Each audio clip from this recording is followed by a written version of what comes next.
Hello and welcome to the Investing Success Show. I'm your host, Brian Patton, along with my co-host, Adam Whitmire. Glad to be here. Adam, welcome back.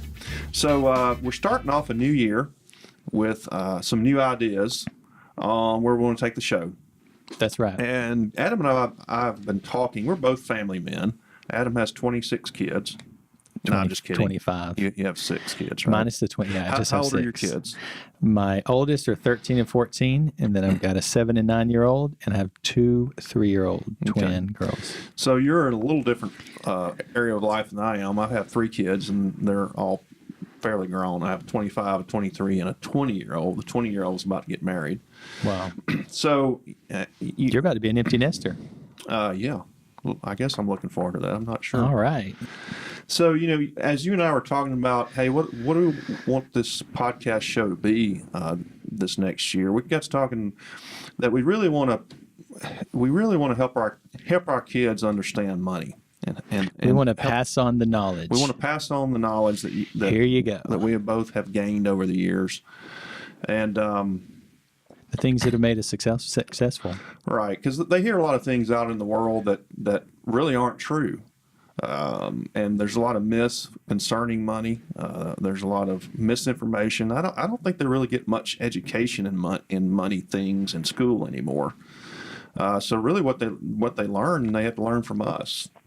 Yeah, that's right. Or what they see on TV, I guess. Or my daughter said media. she had a class in money. They taught her how to write a check.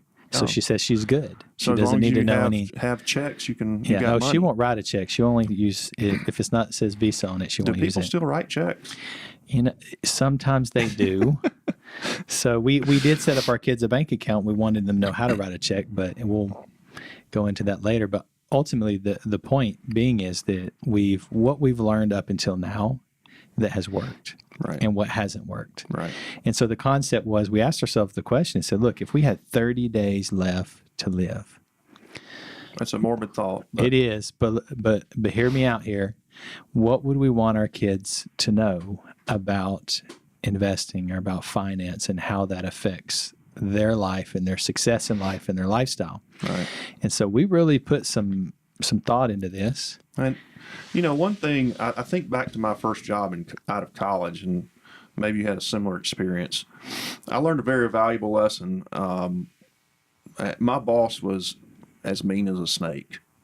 And I think I've told you stories before, but I'll leave that for another day. But what that taught me was, when I eventually got laid off in the early 90s, during the 90s recession from that job, and it felt like I got out of prison. It was the best thing that ever happened to me to leave that job.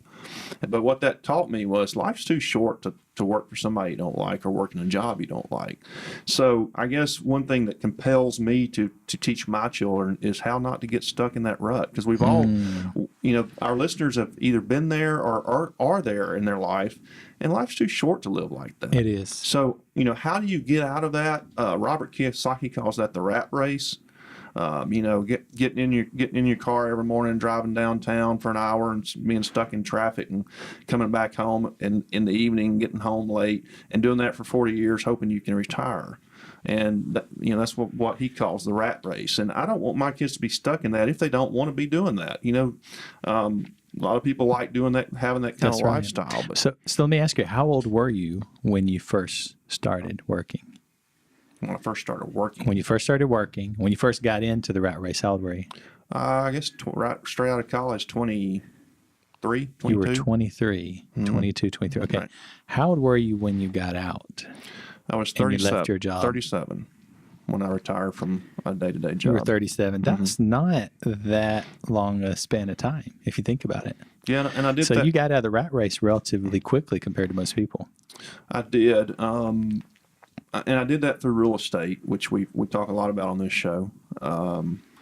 But you don't have to do it through real estate. There's other ways to do it. That's right. And later on in our podcast, probably our next podcast, we'll talk about our three-legged stool that you and I have come up with. Other people have come up with as well. But paper assets, real estate, and business. And business.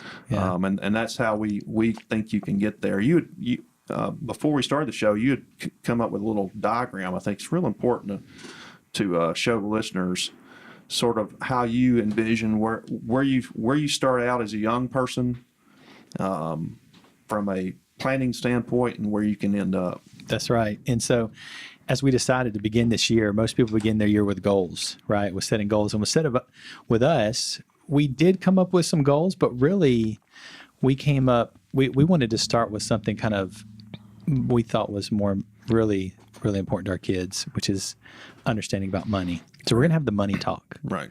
So we're going to sit down with our kids. We're going to have the talk about money. We're going to write them a letter and say, look, here's here's where it falls in the whole scheme of things. And so I think that's a good idea. Maybe we can kind of walk through we'll walk through this little diagram, and we'll kind of explain what we're going to talk about in these first few shows to make people understand the basics, really the 101 about money. Let's hit that. Great.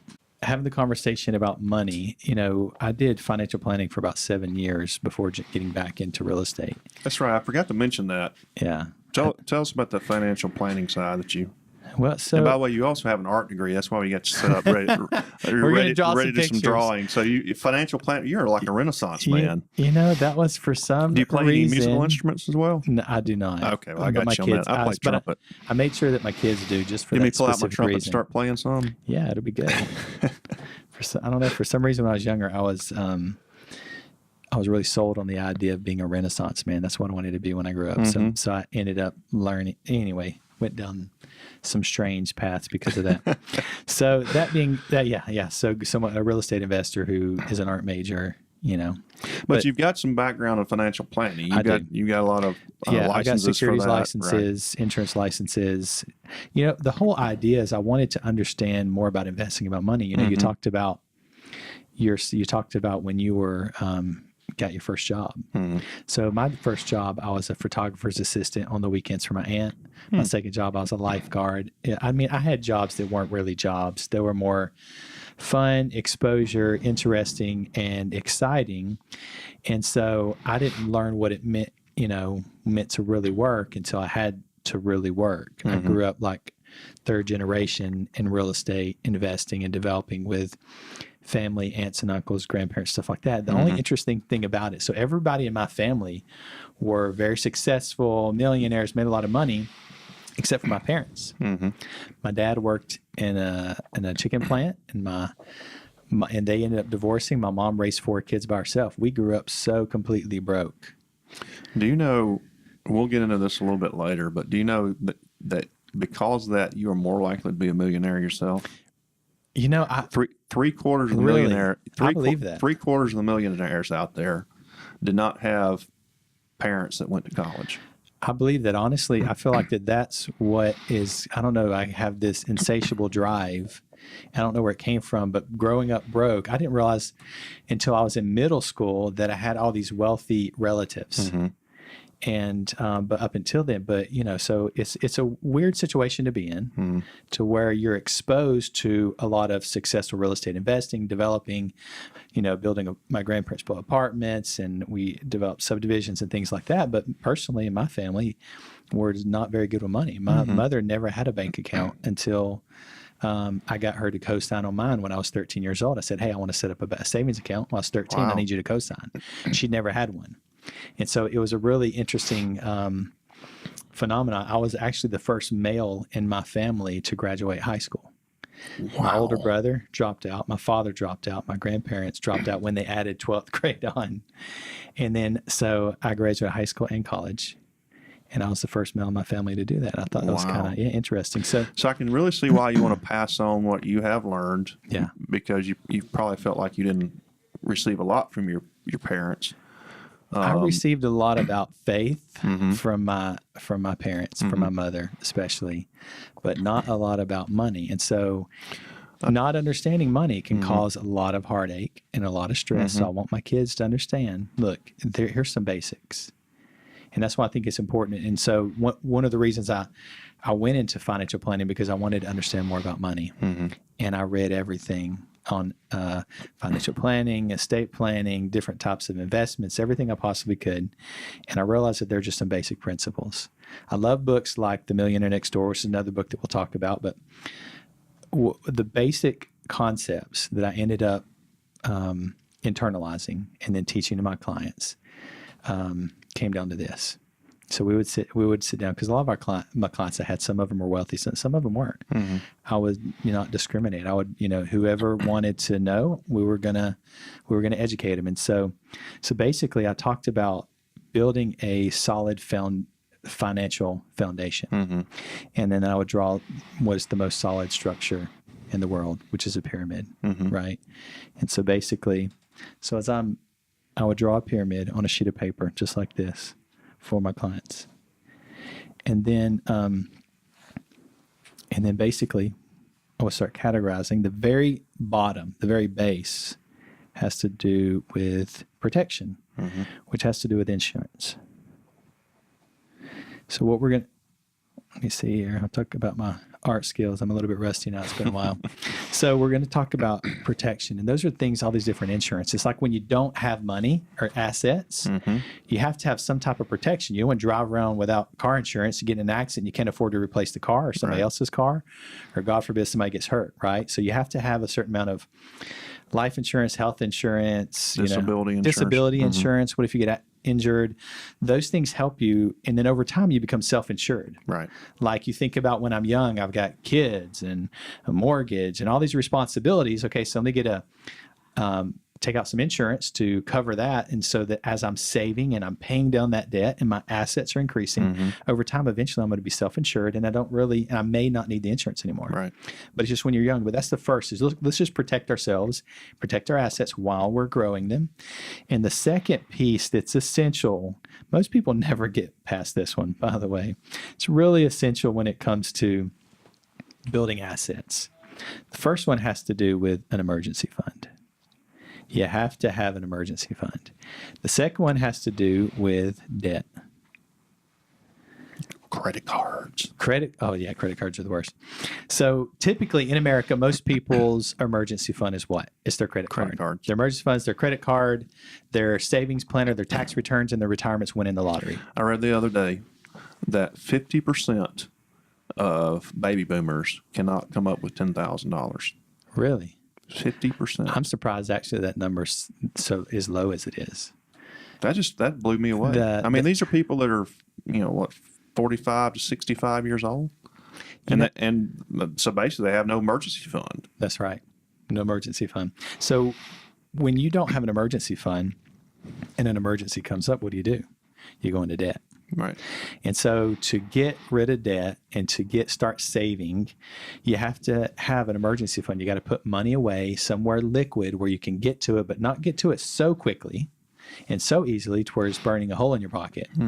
Don't bury it in the backyard. Don't put it in the sock drawer. Don't stick it under the mattress. Well, a mattress could work, but it's got to be somewhere that it's a little bit difficult to get to. It's not convenient to get to, but you can still have access to it when you need it or something comes up. It allows you to plan better. Yeah, I read one time a good idea is if you have a credit card is to freeze it, put it in water, put it in like a gallon jug, and so to get to it, you have to thaw it out for a few hours. So that's an extreme. that's an extreme version when you're like addicted, right? And you have to handcuff yourself. That's a great way to do that.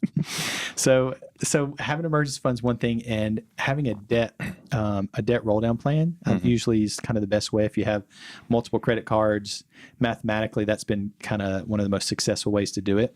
It's not about paying equal amounts on certain ones. It's Start paying down the one with most interest.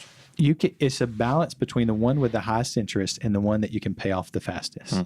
You balance out those two things, and you create where you focus 100% on one, and you pay the minimums on everything else. And then once that one's paid off, you take that full amount that you're paying and roll it to the next one. And again, you're balancing out the highest interest rate with the one that you can pay off the quickest. Right. And you get all the way down. And then once you're finished, then you roll that into your mortgage and get your mortgage paid off faster until you're 100% debt free. And so you've got insurance, you're doing that debt roll down plan, you're saving some money for an emergency fund. Once you've started saving for an emergency fund, you've established the habit, hey, I can save money. I don't have to live off 100% of my income. And so then we're going to talk about savings, right?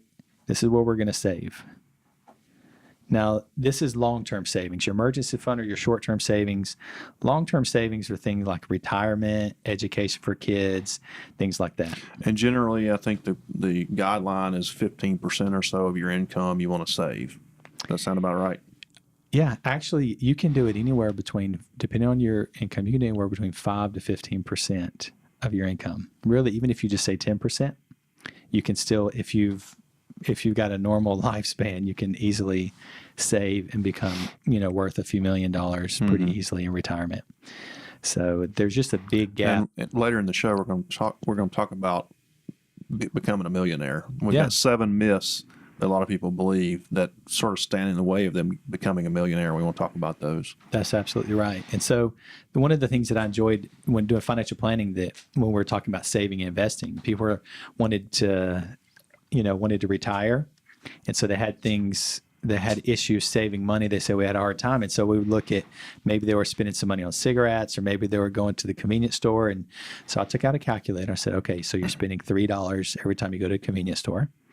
Okay, how many times you do that? And in the end of the month, instead of spending that money, they would invest it, and that money would be worth several $100,000 of their retirement. So instead, when they walk into the store, they're like, do I want a Coke, or do I want college for my kids? Right. When you make the decision that way, it's easy. Right. And so we would try to make it real for them to help them save money. The last category is investing. This is important. Okay.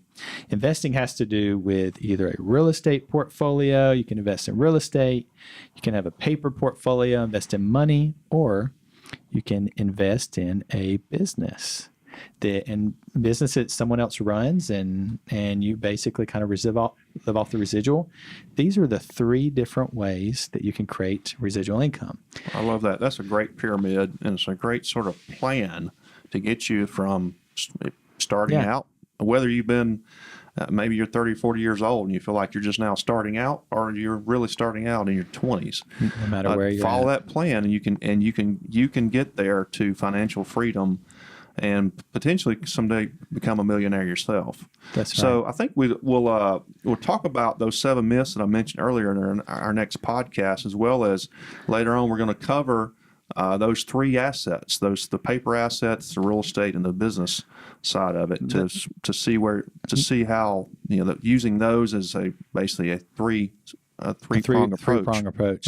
You know what, Brian? Let me mention one last thing. Sure. Because I think this will hit home to most people. I want to show you what I found out when I was sitting down with people that wanted to invest, that would come up and say, hey, can you help me, show me how to invest? Here's what I found out that they were doing. This is what the average person was doing. They were basically, your average tick person, were at the foundation. They're at the starting point, and they would jump from here to here, which is what people do. And that's called gambling. Because that's the sexy part of it. Yeah, that's right. Oh, it's investing. And so they take their savings, they'll take their retirement, they'll take all those things, and then they'll invest. And trying to strike it rich a lot of times. Yeah, they think that's what they're trying to do. It's gambling. You're either going to make it rich, or you're going to be broke and lose everything. And what they don't realize is people that are successful financially are not big risk takers. Like if they think that starting a business or investing in real estate is risky, well, before someone does it, they learn everything they possibly can about that. They're very comfortable with it, and then they invest in areas that they know, that they understand, that they can give oversight to. But the reality is, the best way to do it is to gradually build that foundation. Once you get to the point where you have money you can afford to lose, that's money that you invest in areas that are more risky. If you want to start a business or start a venture, don't do it with your life savings. Do it with additional money, because you're so good at saving money and investing, and do it that way. But this is the complete and that's why you have to have a plan, and that's why we hope to be able to share that plan with our listeners as well as our children someday. That's right. So we appreciate you joining us. This has been your host, Brian Patton, along with co-host Adam Whitmire. Don't forget to rate and subscribe to the show. And if you want to check out our website, it's brianpattoncommercial.com and also bpcbusiness.com. Thanks, and we'll see you next time.